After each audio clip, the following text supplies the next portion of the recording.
Hello, everyone. Hello, everyone. We're glad you could join us this week. We know it's a busy week again for you and for us. Upcoming Father's Day weekend. Yes, coming this weekend. And so families will be getting together and so on. It's been rainy every our neck of the woods and the gardens are growing. Yes. And so it's a fun time to be out. Beautiful. Yeah, our busiest time of year is herbalists. May and June, the fleeting cycles of the plants blooming and then going to seed. They come and go very quickly, it seems like. So we keep a close eye on them. We've had lots of butterflies in our neck of the woods. Oh, goodness. Yes, the hackberry emperor butterflies have been all over. Yes. We go walking on the roadsides lots of times in the morning, and they swirl up around you as you walk, and it's absolutely magical. They are really wonderful right now. They are one of those creatures that has synchronized life cycles, and so they have a mass emergence all at once together. And it's just absolutely beautiful. And they're called hackberry emperor butterflies because they lay their eggs only on the hackberry tree, which is native to this area. Mm-hmm. It's also called the nettle tree because its leaves actually look like nettle leaves, which is kind of cool. And they lay their eggs on the hackberry tree. And of course, their caterpillars, their larvae, eat the hackberry leaves. They can completely defoliate almost a tree, but it doesn't hurt the trees. As long as they're healthy trees, they bounce right back. They do no harm whatsoever. In fact, the hackberry relies on them for pollination, as do many other plants. They're important pollinators. And so we love them. We encourage them to be around. Not like you could discourage them, I don't think, from being around. They only live, I think, for a couple of weeks. Like most things in spring, it's a short-lived happening. And so we enjoy it while it happens. We, in fact, love to put out orange slices. They really gather around and they love eating on the orange slices. And so we put them up near the house so that we can really watch them from inside too. They're wonderful. I thought, what a wonderful time to introduce children to insects. With the hackberry butterflies, because they're all around and they really sit on us and give us a little kiss. Yes, they do. A little tickle. A little kiss. So the children then can get used to the insects and not be afraid of them. Exactly. That's so important. Mm-hmm. So many things in nature are wonderful for teaching children. That's right. Yes. I was coming in this morning and I stopped to get a little sprig of a wild rose. And the wild roses here grow 6 to 8 foot tall in our bushes. They will turn into wonderful rose hips, but the dark pink is what we really see and that catches our eye. The other petals on there are kind of on their way out right now. It has a delightful fragrance. The rose hips will be wonderful in decor later on if we can collect a few, but mainly the birds get them first. Of course they do. They love the rose hips. The minute they turn a little red, the birds have them. But those are just the little serendipities of the day that we see. And I had not seen it blooming yesterday when I went down my lane at all going home. And this morning when I came back down the lane, I saw it. So once in a while, these things happen. It's just magical. That's why being aware is so important, right? And I watch. Always watching. And so I had to get out there and clip a sprig because I wanted to share it with everyone else too. They're wonderful. They are. The other one that's blooming right now too is the elderflowers. Oh my. It has a long history of use as both a medicinal and a magical plant. Absolutely beautiful. Look at that head. That is so big. It is. And many of them are normally the size of a dinner plate. It's like an umbrella. That's why it's called an umbel flower. All those little flowers are going to turn into berries. Yes. For later on. And so when we see them blooming along roadsides, keep an eye on them. But we don't collect from those areas because they've been sprayed more than likely. And so that's why we have them growing on our own property so that we could gather them when it comes to the season that they fruit. Make the jams and jellies from them, but right now. Yeah, and if you want to gather elder from the wild, if you don't have one growing in your area or in your yard or on your land, you can spot them now. You can drive around, generally, at least in our area, and see these frothy white flowers blooming along the roadsides. And now's the time to spot your elderberry bushes. You do want to be cautious, though, so that the elderberry bushes that you're choosing to gather from later aren't next to a field or a pasture that may have been sprayed because they'll get the drift and you don't want that in your elderflowers or your elderberries. That might be a good place to find a start to dig up and to plant into your garden. That's a great idea because that's an easy way to do that. They're the right variety too. Yes, yeah, exactly. These black. Sambuca nigra. Yeah, Sambuca nigra. Exactly. Yeah, and elder is just a magical plant. And across cultures, it has a reputation for being related to the goddess of vegetation in whatever area this lore comes from, and being related to the fae. Sometimes they say it's the queen of the fae or queen of the fairies. It dwells within the elder plant. It's a magical, magical plant with a long history of being related to the goddess and the fae. And in fact, for those of you who know Harry Potter, the wand that Harry Potter used to defeat Voldemort was made of elder because it is a magical plant. It has strong magic to it. And of course, it has medicine as well, which is one of the reasons why we love it. And the flowers have medicine as well. The flowers are actually the only part of the elder that we use without cooking. All the other parts of elder contain a glycoside that can be toxic to the human body. And so that glycoside can be deactivated by heat processing. So all the other parts of elder, we heat process, and we'll talk about that when we get to the berry season, right?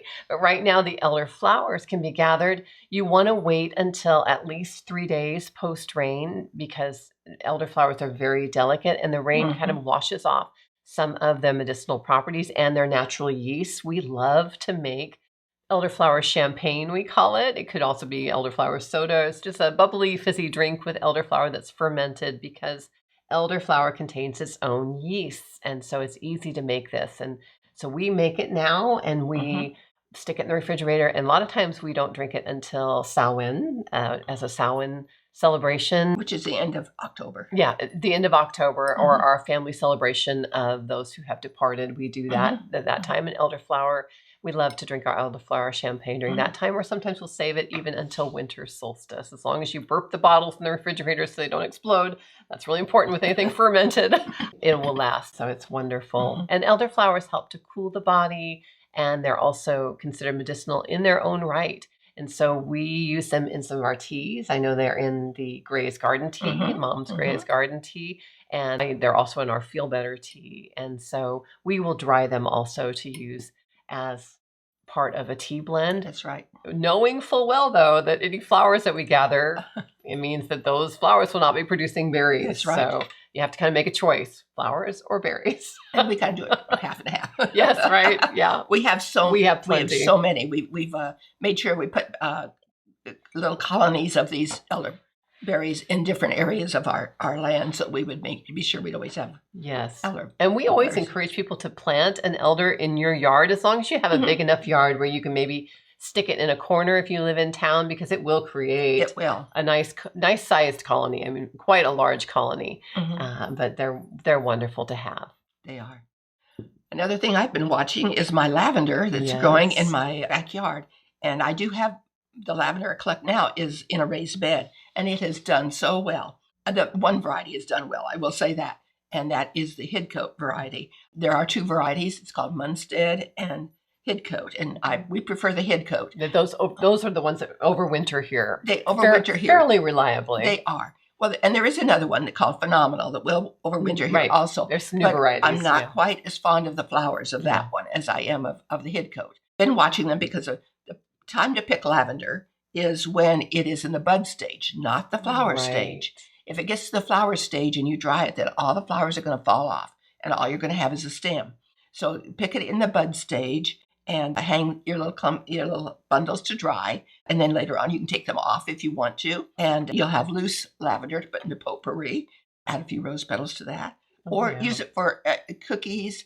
There's a recipe in my book on making lavender cookies, too. So yummy. And this is a lavender wand. Oh, yes. Which is fun to make. And you can find the directions probably on YouTube. It's a very simple process to do. It does take a little thinking on it. And you need an odd number of stems. The flowers are bent backwards and then wrapped around with interwoven ribbon. And I chose lavender for mine. And these are good to put in your sachet drawer or to give as a gift. They're just another way that we celebrate lavender.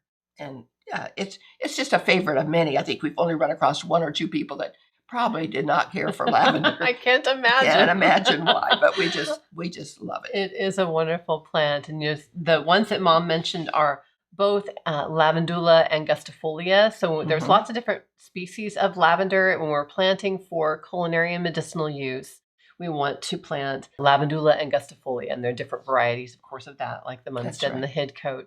And the Latin name of lavandula angustifolia used to be Lavandula officinalis. And any time that officinalis is found in a plant's Latin name, we know that it is a medicinal plant because it was once part of the official pharmacopoeia. And so it's wonderful to know that and to be aware of that when you are planting in your own medicine garden or herbal garden. And so we love to use it both drying for a tea, or we will sometimes use it in salves. It's helpful for wound healing. It's been especially good to help accelerate wound healing and to help get rid of bacterial or fungal issues. And so we use it in all kinds of things like that. You can also use the lavender essential oil. A lot of people are familiar with that. If you're using lavender essential oil, there's a couple of caveats. One is that essential oil tends to have a lot of fraud in the industry. So you want to really be cautious about where you're purchasing it from, and to make, we are willing to pay a little bit of extra to make sure that what it says is in the bottle is actually in the bottle. And so we purchase from suppliers who have direct relationships with the people who actually grow and produce the lavender essential oil. Lavender angustifolia essential oil, of course, is the one that we use, and we'll use it sometimes in our salves, or we do use it in our healing salves. And a lot of times I'll use it if like the other day I had a burn. So if I get a burn in the kitchen, I'll either reach for aloe, which I always keep in the kitchen, or lavender essential oil. And I do try and always dilute essential oils at least a little bit before applying them directly on skin. There are so powerful. Essential oils are just incredibly powerful. You don't want to overdo it with those. So we love lavender. It is wonderful. And I just realized that the 3 flowers that we talked about today, lavender, rose, and elderflower, are all in the tea that we're drinking. Yes. Gray's Garden tea. That's wonderful, that wonderful tea blend. It is. And the one thing I'd like to add is that if you don't have a lavender plant in your garden, please put one in your garden, because it is so good for the body and the soul. Brings joy. It is a magical plant again. 2 of the keys for growing lavender, I feel, are good drainage and sunshine. Full sun, for sure. A lot of sun. From the Mediterranean and from Africa. Yes. It's native from. So you just think about that. And if you put them even on the south side of your house, they will probably winter over just very, very well. This last winter was kind of a strange winter. It was very, very dry here, for one thing. Yeah, we lost some plants. We lost some. But my Headcoat is doing just fabulously beautiful this year. It was the size, third year, and I think it's the size of a bushel basket at least. You have to. You really have to, when you plant lavender, allow a spot that's about what we decided about a yard 3 by 3. Yeah, 3 by 3. 3 foot by 3 foot. Because they need to have the air around them also. Going. Add a sprig of it to your lemon balm tea this weekend. Yes, lemon balm and rose. And rose. And a little spearmint in there. Yes, but yummy. Just one little stalk of lavender will add a lot to it. Well, because it's quite a strong flavor. It's wonderful. We love it. Thank you so much for being part of our day, and we hope that you will take a moment to like, comment, and share. It helps to boost our algorithm, and it helps people to see what we're doing, and we love gathering with you. And we hope that you will also stop by the shop if you're local sometime. We're open the first 3 weekends of each month. You can find our calendar on our website, and you can sign up for our newsletter on our website at goodearthgatherings.com. I'll close it with this little thought, that friends are the flowers in the garden of life. This is embroidered on a little pillow that I keep in my sun porch. I love that. It's wonderful. And so until next week, take care, and we'll see you again. Good earth blessings to you.